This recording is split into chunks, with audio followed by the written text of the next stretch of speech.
মেলা মানেই খাওয়া দাওয়া, কেনাকাটা, আনন্দ, হই হট্টগোল এবং কি বিভিন্ন ধরনের রাইডের মজা নেওয়া। আজকে আমি এমন একটা মেলায় এসেছি যেখানে প্রচুর পরিমাণে রাইডের সেকশন রয়েছে এবং কি পশু পাখির হাট বসেছে।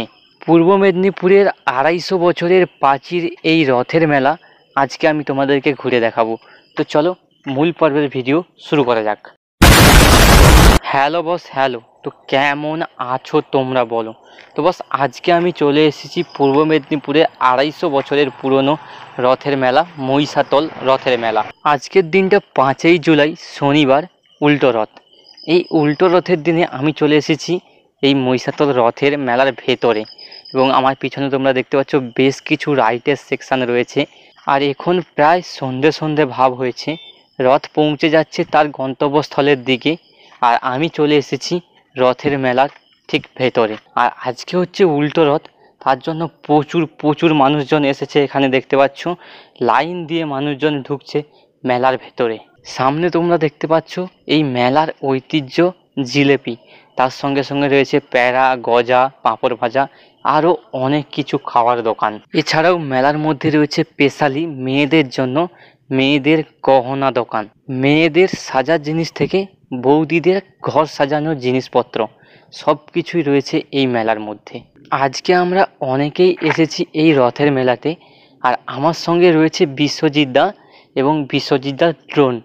বিশ্বজিৎ দার ড্রোনটা আমার হাতে রয়েছে। বিশ্বজিৎ দা ওখান থেকে রিমোট কন্ট্রোল করবে এবং ড্রোনটা আকাশে উড়বে। ইতিমধ্যে বিশ্বজিৎ দার ড্রোন আকাশে উড়ছে এবং এই যে গলিটা রয়েছে মহিষাদলের, এই যে গলিটা, এই গলিটার কিছু শট নেবে। আর সামনে তোমরা দেখতে পাচ্ছ এই যে হাজার হাজার মানুষ এগিয়ে চলেছে মহিষাতলের যে আম্রকুঞ্জ, সেই আম্রকুঞ্জের দিকে। সেই আম্রকুঞ্জে বসেছে রথের মেলা, সেই মেলার দিকে মানুষজন এগিয়ে চলেছে। এই মহিষাতলের যে সকল ছেলেপুলেরা রথ টেনেছিল তারা কাদায় মাখামাখি হয়ে এগিয়ে যাচ্ছে অম্রকুঞ্জের দিকে। অম্রকুঞ্জের যে পুকুর রয়েছে সেই পুকুরে স্নান করবার জন্য। এবং রাস্তার দুই পাশে তোমরা দেখতে পাচ্ছ বিভিন্ন ধরনের গাছ বসেছে। এবং এই রথের মেলায়, এই পূর্ব মেদিনীপুরের রথের মেলায় সব থাকতে আকর্ষণীয় হলো এই গাছ এবং হাতে গোনা জাল। রাজ কলেজের ওপরে যে ব্রিজটা রয়েছে সেই ব্রিজের ওপরে বিভিন্ন সাংসারিক জিনিসের দোকান বসেছে। যেমন তোমরা দেখতেছো বঁটি, হাতুড়ি, বিভিন্ন ধরনের লোহার জিনিস।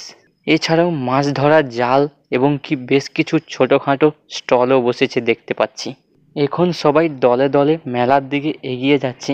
আমরাও মেলার মধ্যে ঢোকার চেষ্টা করছি। এবং এই যে রাজ কলেজের সাইডে যে পুকুর রয়েছে সেই পুকুরে দেখতে পাচ্ছি যারা রথ টেনে এসেছে তারা সবাই স্নান করছে। ব্রিজের ওপরে 100 টাকার চশমা দোকান এবং কি যেহেতু বর্ষাকাল, এই বর্ষাকালের ছাতা দোকানে বসেছে এবং কি ছোটো ছোটো ছেলেদের পুতুল, খেলনা সব কিছু দোকান এই মেলার মধ্যে দেখতে পেয়ে যাবে। ঠিক মূল মেলায় ঢোকার সামনে এখানে দেখো একটা যে লক্ষ্মী ভাণ্ডার হয়, সেই লক্ষ্মী ভাণ্ডারের দোকান দেখতে পাচ্ছি। তবে লক্ষ্মী ভাণ্ডারগুলো অনেকটা ইউনিক এবং অনেকটা আকর্ষণীয়। রাজবাড়ির অম্রকুঞ্জে ঢোকার রাস্তার দুই পাশে দেখতে পাবে এরকম বহু ট্যাটু দোকান বসেছে এবং কি আরও বেশ কিছু ছোটোখাটো স্টলও বসেছে। সেইগুলো দেখতে দেখতে আমরা প্রবেশ করছি মূল যে মেলা, যেখানে আরও অনেক ধরনের দোকান, খাবার দাবার এবং কি রাইটের সেকশনগুলো রয়েছে সেখানে ঢুকছি। এবং এখানে একটা গৌরাঙ্গ মহাপ্রভুর দোকান রয়েছে। যতদূর সম্ভব এখানে কাঠের গৌরাঙ্গ ঠাকুর বানানো হয় এবং সেগুলোকে বিক্রি করা হয়। যেহেতু রথ এখন টানার প্রায় শেষ পর্যায়ে পৌঁছে গেছে, তাই মানুষজন রথ থেকে এসে এখন মেলায় ঢুকছে। তাই জন্য মেলার গেটের মুখে এত পরিমাণ ভিড়। এবং আগে যে বৃষ্টি হয়েছিল সেই বৃষ্টির জন্য মেলায় একটু কাদা কাদা রয়েছে, তার জন্য প্রচুর পরিমাণে মানুষ ভিড় জমিয়েছে। আমরা মেলায় প্রথমেই ঢুকে দেখতে পাচ্ছি সেই যে ঘুরোনো আইসক্রিম হয় না, সেই আইসক্রিম দোকান। এখন তার যে প্রস্তুতি, সেই প্রস্তুতি চলছে দেখতে পাচ্ছ। এবং এখানে সেই আইসক্রিম যে বসানোর কাজ, সেই বসানোর কাজ চলছে। ঠিক এই আইসক্রিম দোকান থেকে ভেতর দিকে এগিয়ে গেলে তোমরা দেখতে পাবে বেশ কিছু জামা কাপড় দোকান, স্টেশনারি দোকান এবং কি খাওয়ার দোকান এবং কি প্রচুর পরিমাণে ফুচকা স্টল, পকোড়া স্টল এখানে তোমরা পেয়ে যাবে। এই মেলার মধ্যে বেশ কিছু সেলের যে জামা কাপড় হয়, গেঞ্জি, বালিশ, খোলা, এইসব ধরনের যে জিনিসপত্রগুলো, সেগুলো প্রচুর প্রচুর পরিমাণে দোকান রয়েছে এই মেলার মধ্যে। বৌদিদের ঘর সাজানোর দোকান থেকে মেয়েদের সাজার জিনিসপত্রের দোকান সব কিছু রয়েছে এই মেলার মধ্যে। এখন আমরা চলে এসেছি এই মেলায় যে রাইডের সেকশনটা যেখানে বসেছে ঠিক সেখানে। তোমরা সামনে দেখতে পাচ্ছ প্রচুর প্রচুর পরিমাণে রাইড এসেছে, এবং কি অন্যান্য বছর যে রাইডগুলো আসে সেই রাইডগুলো তো এসেইছে, তার সঙ্গে সঙ্গে আরও কিছু ইউনিক অসাধারণ রাইড এসেছে। তার মধ্যে এই যে রাইডটা দেখতে পাচ্ছ এর নাম তো আমার জানা নেই, তবে খুবই আকর্ষণীয় আর দেখতে খুব ভয়ঙ্কর লাগছে। তবে ফেরত রথ চলে গেছে, আর মেলার প্রায় শেষ দিনের পর্যায়ে আমরা পৌঁছে গেছি। সম্ভবত হয়তো পূর্ণিমার রথ অবধি এই মেলাটা থাকতে পারে।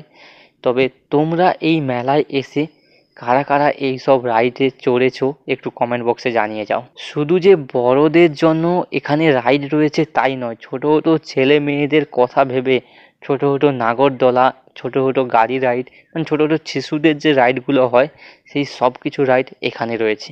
তবে এই ঘূর্ণি রাইডটা যে এই যে গোল ঘূর্ণি রাইডটা, এই রাইডটা খুবই ভয়ঙ্কর লাগছে। তবে এই রাইডটা অন্যান্য অনেক বড় বড় মেলায় ঘুরেছি, কোথাও দেখিনি, তবে এইখানে দেখতে পেলাম মহিষাতলে এসে। দারুণ লাগছে এই রাইডটা। আমরা এখন চলে এসেছি মহিষাতলে, যেখানে পাখির বাজার বসেছে ঠিক সেই জায়গায়। এই রথ উপলক্ষে এখানে বিভিন্ন ধরনের পশু পাখি কুকুর সেগুলো বিক্রি হয়, সেগুলোকে এখানে নিয়ে এসে বিক্রি করা হয়। যে দেখতে পাচ্ছ খাঁচার মধ্যে বিভিন্ন ধরনের বিভিন্ন জাতের পাখি রয়েছে, এবং কি বিভিন্ন ধরনের কুকুর, বিড়াল, বিভিন্ন ধরনের যে সকল পশু পাখি বাড়িতে পোষা যায় সেই সব পশু পাখি এখানে নিয়ে এসে বিক্রি করা হয়। যেমন তোমরা দেখতে পাচ্ছ বিভিন্ন ধরনের কুকুর ছানা রয়েছে, বিভিন্ন ধরনের পাখি রয়েছে। এই রথের মেলায় সব থাকতে আকর্ষণীয় কাঁঠাল দোকান, সেই কাঁঠাল দোকান তোমরা পেয়ে যাবে অম্রকুঞ্জে, যেখানে বসন্ত উৎসব পালিত হয় ঠিক সেই জায়গায় তোমরা এই কাঁঠাল দোকানগুলো পেয়ে যাবে। তো বস, এই ছিল আজকের ভিডিওটা তোমাদের কেমন লাগলো অবশ্যই কমেন্ট বক্সে জানিয়ে যাও। তো আজকের মতো এখান পর্যন্ত, দেখা হচ্ছে আবার এক নতুন ভিডিওর সঙ্গে, নতুন রূপে নতুন সাজে। আজকের মতো tata bye bye, Radhe Radhe বস।